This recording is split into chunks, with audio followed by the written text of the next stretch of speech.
Баршаларыңызға қайырлы күн, менің алтын оқырмандарым, менің каналыма қош келдіңіздер. Видеомды соңына дейін көріп, қызықты маңызды жерлерін жіберіп алмаңыздар. Сіздермен бірге өте дәмді, ерекше болып шығатын баклажаннан салат дайындайтын боламыз. Құрамын описание бөліміне қалдырамын, сол жерден қарап жасаңыздар. Бізге керекті көкөністер: биязымыз, баклажан, қызанақ, тәтті бұршымыз, сарымсағымыз, дәмдеуіштерден сұйық майымыз, тұзымыз, қантымыз керек болады. Алдымен баклажанымызды дөңгелектеп, дәл видеодағыдай турап алатын боламыз. Алдымен баклажанымызды турап алғанымыз дұрыс, өйткені үстіне 1-2 қасықтай тұзымызды салып, араластырып, бетін жауып, қалған көкөністерімізді турап алғанша суы бөлініп тұрады. Маған тіркеліп, лайк бас, комментария жазып қалдырыңыздар. Сіздердің әр қолдауларыңыз мен үшін маңызды. Қазақша каналдың дамуына үлестеріңізді қосып, қолдап кетіңіздер. Менің каналымда түрлі рецепттер бар, өз қажеттеріңізге жаратыңыздар. Міне, тәтті бұршымызды да турап алатын боламыз. Барлық көкөністерімізді турап, табақтарымызға бөліп салып қоятын боламыз. Менің каналым кімдерге арналған? Жаңа түскен келіндерге, жақсы түрлі, ерекше рецепт іздеп жүрсеңіз, міндетті түрде менің каналымнан табасыздар.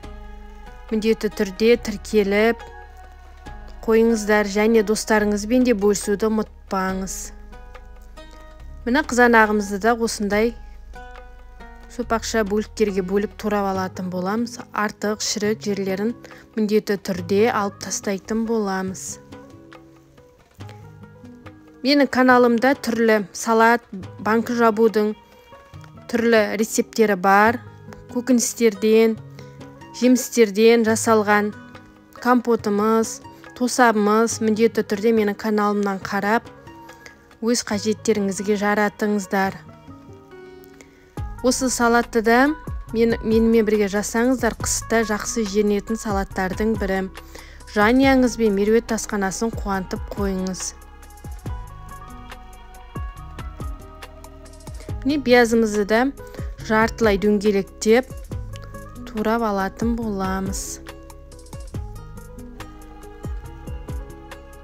Міне сарымсағымызды да ұсақтап турап алатын боламыз. Құрамын описание бөліміне қалдырамын. Сол жерде міндетті түрде қарап, жасап.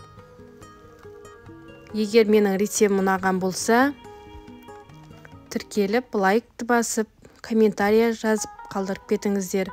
Сіздердің әр пікірлеріңізге кері жауап қайтаратын боламын. Менің каналымда қандай рецепт түрлерін көргілеріңіз келеді, соны да жаза кетіңіздер.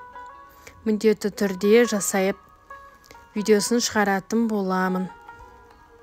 Міне барлық көкөністерімізді турап дайындап алдық. Міне тұзымыз, міне баклажанымызға тұзын салып, жақсылап тұрып тағы бір рет араластырамын да. Одан кейін қазанымызға сұйық майымызды құйып, ысығанын күтіп, биязымызды салып, жақсылап тұрып қуырып алатын боламыз.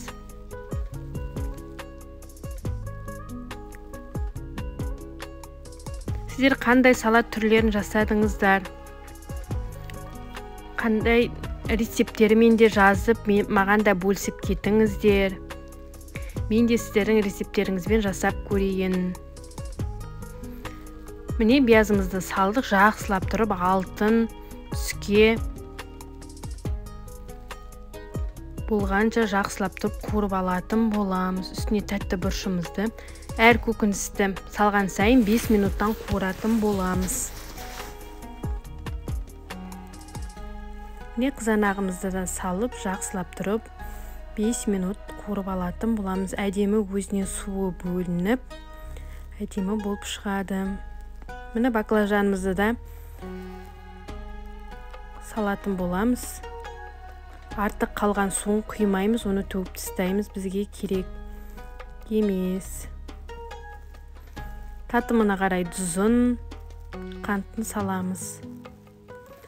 Барлық рецебін описание бөліміне қалдырамын, міндетті түрде сол жерден қарап жасап көріңіздер.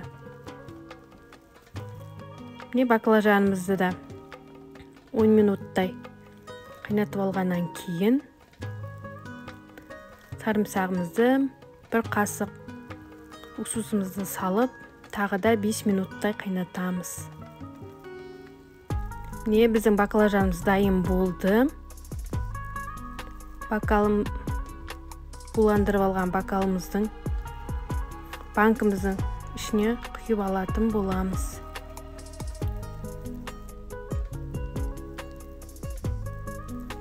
Осы рецеппен 5-6 литрдей шығады.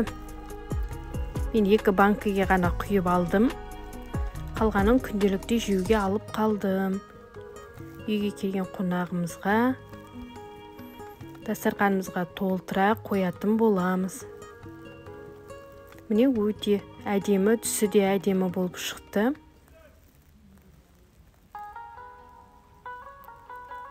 Сіздер де ерінбей менің рецептімді жасап алыңыздар. Келген қонағыңызға дастарханыңызды толтыра қоятын боласыздар.